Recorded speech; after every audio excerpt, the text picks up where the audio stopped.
Hi friends, இன்றைக்கி என்ன video பார்க்க போகிறோம்னா 10ஆம் வகுப்பு இயல் 1 பகுதி 2 தமிழ் சொல் வளம் உரைநடை. இதை எழுதியவர் தேவநேய பாவனார். நூல்வெளி. மொழி ஞாயிறு என்றழைக்கப்படும் தேவநாய பாவனரின் சொல்லாய்வு கட்டுரைகள் நூலில் உள்ள தமிழ்ச்சொல் வளம் என்னும் கட்டுரையின் சுருக்கம் பாடமாக இடம்பெற்றுள்ளது. இக்கட்டுரையில் சில விளக்க குறிப்புகள் மாணவர்களின் புரிதலுக்காக சேர்க்கப்பட்டுள்ளன. பல்வேறு இலக்கண கட்டுரைகளும் மொழி ஆராய்ச்சி கட்டுரைகளும் எழுதிய பாவனார் தமிழ் சொல்லாராய்ச்சியில் உச்சம் தொட்டவர். செந்தமிழ் சொற்பிறப்பியல் அகர முதலி திட்ட இயக்குநராக பணியாற்றியவர். உலகத்தமிழ் கழகத்தை நிறுவி தலைவராக இருந்தவர். நாடும் மொழியும் நமதிரு கண்கள் என்கிறார் மகாகவி பாரதியார். தமிழ்ச்சொல் வளத்தை பல துறைகளில் காணலாமெனும் இங்கு பயிர்வகை சொற்களை மட்டும் சிறப்பாக எடுத்துரைக்கப்படுகின்றன. இந்த இயல் 1 பகுதி 2 தமிழ் சொல் வளம்னு ஒரு உரைநடை இருக்குல்ல, அதில் நம்ம எதை பற்றி பார்க்க போகிறோம்னா பயிர் வகைகளோட பயிர் வகைகளில் தமிழின் ஆதிக்கத்தை பற்றி பார்க்க போகிறோம். பயிர் வகைகளில் எப்படிலாம் தமிழ் பெயர் வச்சுருக்காங்க, என்னென்ன எப்படிலாம் பேசுகிறாங்கன்னு. அதில் முதல்ல அடிவகை. ஒரு தாவரத்தின் அடிப்பகுதியை குறிப்பதற்கான சொற்கள்: தாள், நெல், கேழ்வரகு முதலியவற்றின் அடி. தண்டு, கீரை, வாழை முதலியவற்றின் அடி. கோல், நெட்டி, மிளகாய் செடி முதலியவற்றின் அடி. தூறு, குத்துச்செடி, புதர் முதலியவற்றின் அடி. சொல்வளம். இலக்கிய செம்மொழிகளுக்கெல்லாம் பொதுவெனும் தமிழ் மட்டும் அதில் தலைச்சிறந்ததாகும்.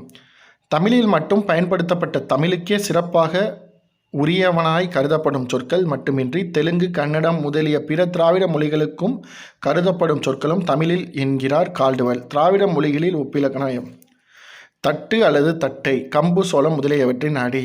களி, கரும்பின் அடி. கலை, மூங்கிலின் அடி. அடி, புலி, வேம்பு முதலியவற்றின் அடி. கிளைப்பிரிவுகள். தாவரங்களின் அடியிலிருந்து பிரித்து செல்லும் பிரிவுகளுக்கு வழங்கும் சொற்கள். ஃபஸ்ட்டு கவை, அடிமரத்திலிருந்து பிரியும் மாபெரும் கிளை. கொம்பு அல்லது கோப்பு, கவையின் பிரிவு. கிளை, கொம்பின் பிரிவு. சினை, கிளையின் பிரிவு. பொத்து, சினையின் பிரிவு. கிளைங்கிறது கொம்பின் பிரிவு, சினைங்கிறது கிளையின் பிரிவு, பொத்துங்கிறது சினையின் பிரிவு, குச்சுங்கிறது போத்தின் பிரிவு, இணுக்கு என்பது குச்சியின் பிரிவு. காய்ந்த அடியும் கிளையும் பெயர் பெறுதல். காய்ந்த தாவரத்தின் பகுதிகளுக்கு வழங்கும் சொற்கள்: சுள்ளி, காய்ந்த குச்சி. விறகு, காய்ந்த சிறு கிளை. வெங்குழி, காய்ந்த களி. கட்டை, காய்ந்த கொம்பும் கவையும் அடியும். இலைவகை. தாவரத்தின் இலை வகைகளை குறிக்கும் சொற்கள்: இலை, புளி, வேம்பு முதலியவற்றின் இலை. தாள், நெல், புல் முதலியவற்றின் இலை. தோகை, சோளம், கரும்பு முதலியவற்றின் இலை. ஓலை, தென்னை, பனை முதலியவற்றின் இலை. சண்டு, சாய்ந்த தாளும் தோகையும். சருகு, காய்ந்த இலை. அப்புறம் கொழுந்து வகை. கொழுந்து தாவரத்தின் நுனிப்பகுதியில் குறிக்கும் சொற்கள்: துளிர், தளிர், நெல், புல் முதலியவற்றின் கொழுந்து. முறி, கொழுந்து. புளி, வேம்பு முதலியவற்றின் கொழுந்து. குருத்து, சோளம், கரும்பு, தென்னை, பனையின் கொழுந்து. கொழுத்தாடை, கரும்பின் நுனிப்பகுதி. பூவின் நிலைகள். பூவின் நிலைகளை குறிக்கும் சொற்கள்: அரும்பு, பூவின் தோற்ற நிலை. பொது, பூ விரிய தொடங்கும் நிலை. மலர், அலர், பூவின் மலர்ந்த நிலை. மரஞ்செடியின் பூ கீழே விழுந்த நிலை. செம்மல், பூ வாடின நிலை. பிஞ்சு வகை. தாவரத்தின் பிஞ்சு வகைகளுக்கு வழங்கும் சொற்கள்: பூப்பிஞ்சு, பூவோடு கூடிய இளம் பிஞ்சு. பிஞ்சு, இளம் காய். வடு, மாம்பிஞ்சு. மூசு, பலாமுசு. கவ்வை, எல் பிஞ்சு. குறும்பை, தென்னை, பனை முதலியவற்றின் இளம் பிஞ்சு. முட்டு குறும்பை, சிறு குறும்பை. இளநீர், முற்றாத தேங்காய். நுழாய், இளம் பாக்கு. கருக்கல், இளநெல். கச்சல், வாழை பிஞ்சு. குலை வகை. தாவரங்களின் குலை வகைகளை குறிப்பதற்கான காய்கறியோ கனிகளோ சொற்கள்: கொத்து, அவரை, துவரை முதலியவற்றின் குலை. குலை, கொடி, முந்திரி முதலியவற்றின் குலை. தாறு, வாழைக்குலை முதலியவற்றின் குலை. கதிர், கேழ்வரகு, சோளம் முதலியவற்றின் கதிர். அலகு, குரல், நெல், திணை முதலியவற்றின் கதிர். சீப்பு, வாழைத்தாரின் பகுதி.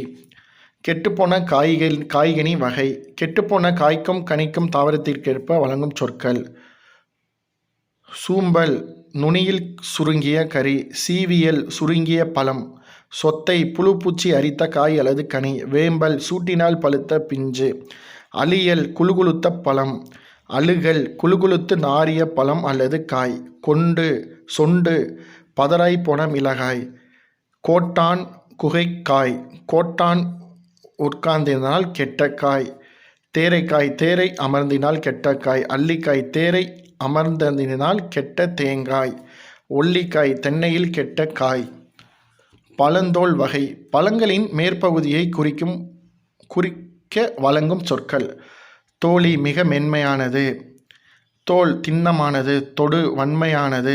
ஓடு மிக வன்மையானது. குடுக்கை சூரையின் ஓடு. மட்டை தேங்காய் நெற்றியின் மேற்பகுதி. உமி நெல் கம்பு முதலியவற்றின் முடி. கொம்மை வரகு கேழ்வரகு முதலியவற்றின் உமி. மணி வகை. தானியங்களுக்கு வழங்கும் சொற்கள். கூலம் நெல் புல் கம்பு முதலிய தானியங்கள். பயிறு அவரை உளுந்த முதலியவை. கடலை வேர்க்கடலை கொண்டக்கடலை முதலியவை. விதை கத்தரி மிளகாய் முதலியவற்றின் வித்து. கால் புளி காஞ்சீரை நச்சுமரம் முதலியவற்றின் வித்து. முத்து வேம்பு அமணக்கு முதலியவற்றின் வித்து. கொட்டை மா பனை முதலியவற்றின் வித்து. தேங்காய் தென்னையின் வித்து. முதிரை அவரை துவரை முதலிய பயிர்கள். இளம்பயிர் வகை. தாவரங்களின் இளம் பருவத்திற்கான சொற்கள். நாற்று நெல் கத்தரி முதலியவற்றின் இளநிலை. கன்று மா புளி வாழை முதலியவற்றின் இளநிலை. குருத்து வாழையின் இளநிலை. பிள்ளை தென்னையின் இளநிலை. குட்டி விழாவின் இளநிலை. மடலி பனையின் இளநிலை. பைங்குல் நெல் சோளம் முதலியவற்றின் பயிர். நாட்டின் தனிப்பெரும் வளத்தினாலே பண்டைய தமிழர்கள் தனிப்பெரும் நாகரிகத்தை உடையவராக இருந்திருக்கின்றனர். திருந்திய மக்களை மற்ற உயிரினங்களும் பிரித்து காட்டுகிறது. மொழியாதலின் அதுவே ஒரு நாட்டாரின் அல்லது இனத்தாரின் நாகரிகத்தை அளந்தவரைக்கும் சிறந்த மொழியாகும். எத்திசையும் புகழ் மணக்க. கடல் கடந்து முதலில் அச்செறிய தமிழ். போர்ச்சுகீசு நாட்டின் தலைநகர் லிசுபனில் 1554 கார்டிலா என்னும் நூல் முதலாக தமிழ் மொழியில் மொழிபெயர்க்கப்பட்டது. இந்நூல் ரோமன் வரி வடிவில் அச்சிடப்பட்டுள்ளது. ரோமன் எழுத்துருவில் வெளிவந்த இதன் முழு பெயர் கார்டிலா டி லிங்கோ தமிழ் போர்ச்சுகீஸ். இது அன்றைய காலத்திலேயே இரு வண்ணங்களில் கருப்பு சிவப்பு மாறி மாறி நேர்த்தியாக அச்சிடப்பட்டுள்ளது. இந்திய மொழிகளிலேயே மேலை நாட்டு எழுத்துருவில் முதலில் அச்சேறியது தமிழ்தான். செய்தி 6ஆம் உலக தமிழ் மாநாட்டு மலர். உலகத்திலேயே ஒரு மொழிக்காக உலக மாநாடு நடத்திய முதல் நாடு மலேசியா. மாநாட்டுக்குரிய அம்மொழியும் தமிழே. பன்மொழி புலவர் க. அப்பாதுரையார். தமிழ் திரு ரா. இளங்குமனார். தமிழாசிரியர் நூலாகப் பணிக்கினை விரும்பி செய்பவர். சொல்லாராய்ச்சியில் பாவனரும் வியந்த பெருமகனார். திருச்சிராப்பள்ளிக்கு அருகில் அமைந்துள்ள அல்லூரில் திருவள்ளுவர் தவச்சாலை ஒன்று அமைத்திருக்கிறார். பாவனார் நூலகம் ஒன்றை உருவாக்கியவர். தமிழகம் முழுவதும் திருக்குறள் சொற்பொழிவுகளை வழங்கி வருபவர். தமிழ் வழி திருமணங்களை நடத்தி வருபவர். விழிகளை இழக்க நேரிட்டால் கூட தாய் தமிழை இழந்துவிடக்கூடாது என்று எண்ணியவர். அதற்காக தமிழ்த்தென்றல் திருவிக்கா போல இமைகளை மூடியபடி எழுதும் ஆற்றலை கற்றுக்கொண்டவர். இன்றளவும் இவ்வாறே எழுதி தமிழுக்கு தனிப்பெரும் புகழை நல்கி வருபவர். பற்பல நூல்களை எழுதியிருப்பினும் இலக்கண வரலாறு, தமிழிசை இயக்கம், தனித்தமிழ் இயக்கம், பாவனர் வரலாறு, குண்டலகேசி உரை, யாப்பிலக்கண உரை, புறத்திட்டு உரை, திருக்குறள் தமிழ் மரபுரை, யாக்கைக்கு பாட்டினிய உரை, தேவநாயகம் முதலியவை இவர்தம் தமிழ் பணியை தரமுயர்த்திய நல் முத்துகள். அவர்தாம் உலக பெருந்தமிழ் தமிழ் திரு ரா. இளங்குமரனார். இந்த இளங்குமரனாரை பற்றி சும்மா ஜென்ரலாக சொல்லியிருக்காங்க. இவருக்கும் இந்த பாடத்துக்கு சம்மந்தம் இல்லை. இவர் பாவனருடைய மாணவர்னு நினைக்கிறேன். அதனால் அவரை பற்றி புகழ்ந்து சொல்லியிருக்காரு. இன்றைக்கி நம்ம பார்த்தது 10ஆம் வகுப்பு இயல் 1 பகுதி 2 தமிழ் சொல்லும் வரம் உரைநடை. இந்த தமிழ் சொல் வளத்தலோட கருத்து என்னென்னா, நம்மளுடைய செடி மரங்களுடைய இருக்கிற பகுதிகளோட தமிழ் பெயர்கள். தேங்க்ஸ் ஃபார் வாட்சிங் திஸ் வீடியோ. மறக்காமல் நம்ம வீடியோ லைக் பண்ணுங்கள், ஷேர் பண்ணுங்கள், கமெண்ட் பண்ணுங்கள். தேங்க்யூ.